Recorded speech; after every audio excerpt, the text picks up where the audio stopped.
एक डिपार्टमेंट ये होगा जिसका सिर्फ काम ये है कि 50 लाख वो लोग जो बिहार से मजबूरी में बाहर जाकर मजदूरी कर रहे हैं उनको वापस लाकर साल भर के अंदर यहाँ रोजगार दे दिया जाए।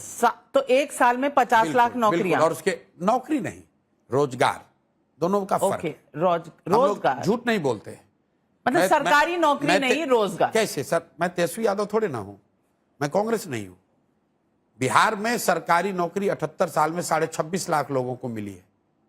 और अगर कोई कह रहा है मैं 10 लाख दे दूंगा 20 लाख दे दूंगा तो या तो मूर्ख है या सबको मूर्ख बना रहा है। हम लोग वो बात नहीं कह रहे, हमने कहा है 50 लाख लोगों को रोजगार। और कैसे रोजगार मिलेगा उसका 3 पॉइंट भी बताया है।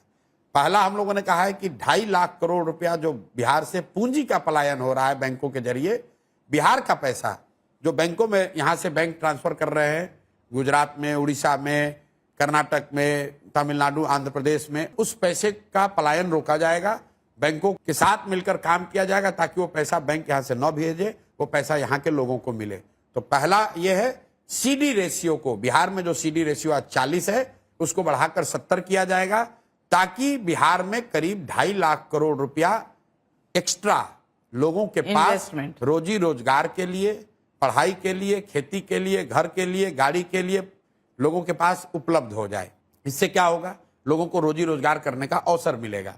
दूसरी बात क्या कही हम लोगों ने कि खेती को मनरेगा से जोड़ेंगे। इससे क्या होगा, जितने लोग हमारे बाहर जा रहे हैं, पंजाब में, हरियाणा में एग्रीकल्चर जो माइग्रेशन हो रहा है, उनको हम लोग कह रहे हैं कि भाई तुमको यहीं रोजगार मिल जाएगा। आज धान की खेती में 1 एकड़ में अगर 2 मजदूर लगता है, अगर वहां कल आप लहसुन की खेती करेंगे वहां 6 मजदूर लगेगा, 8 मजदूर लगेगा, उसको यहाँ जॉब क्रिएट होगा। अब आप बोलिएगा पैसा कहां से आएगा, तो भाई मनरेगा में जो दिल्ली पैसा दे रही है, देना चाह रहे हैं दिल्ली सरकार, पिछले साल बिहार सरकार का यूटिलाइजेशन है 39%। मतलब 100 रुपया अगर केंद्र सरकार से हम लोग ला सकते थे, हम सिर्फ 40 रुपए लेकर आए। जो 40 लेकर आए उसमें भी लूटपाट कर लिया। तो जैसे ही हम जो पैसा हमारा दिल्ली में है उसको अगर ले आए और अपने लोग जो मजदूरी यहां करना चाहते हैं, manual labour, semi skill labour का काम जो करना चाहते हैं, उनको देंगे, ये दूसरा लीवर है।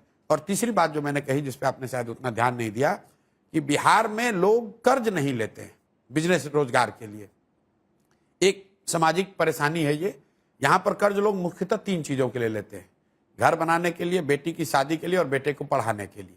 और कुछ जो गरीब लोग हैं इलाज के लिए पैसा कभी कर्ज लेते हैं। अगर आप इसको स्टडी जब कीजिएगा, हम लोगों ने जाके समाज में अध्ययन किया भाई लोग कर्ज क्यों नहीं लेना चाहते हैं, तो लोग यहाँ ब्याज से बहुत डरते हैं, मूलधन से ज्यादा ब्याज से डरता है। कह रहे भैया कर्ज लेंगे तो जीवन भर मेरा कर्ज चुकाते चुकाते बीत जाएगा। क्यों? क्योंकि इंटरेस्ट रेट गांव में, इनफॉर्मल सेक्टर में इतना ज्यादा है, 5%, 6%, 10% पर मंथ, 10% प्रति मंथ लोग ब्याज दे रहे हैं।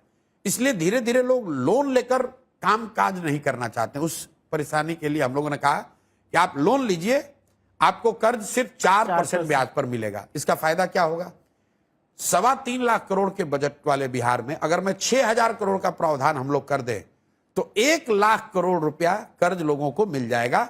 लोग 4% ब्याज खुद से देंगे, 6% सरकार देगी और 1 लाख करोड़ रुपया लोगों के हाथ में मिल जाएगा। अब इन तीनों चीजों को हम लोगों ने एक साथ किया और सिमुलेशन मॉडल रन किए कि अगर ये तीनों चीज कर दिया जाए, बिहार में 2.5 लाख करोड़ रुपया एक्स्ट्रा पूंजी उपलब्ध हो जाए, मनरेगा के तहत खेती में मजदूर उपलब्ध करा दिए जाए और 4% पर यहाँ के युवाओं महिलाओं को लोन मिलने लगे, तो इसका असर क्या होगा।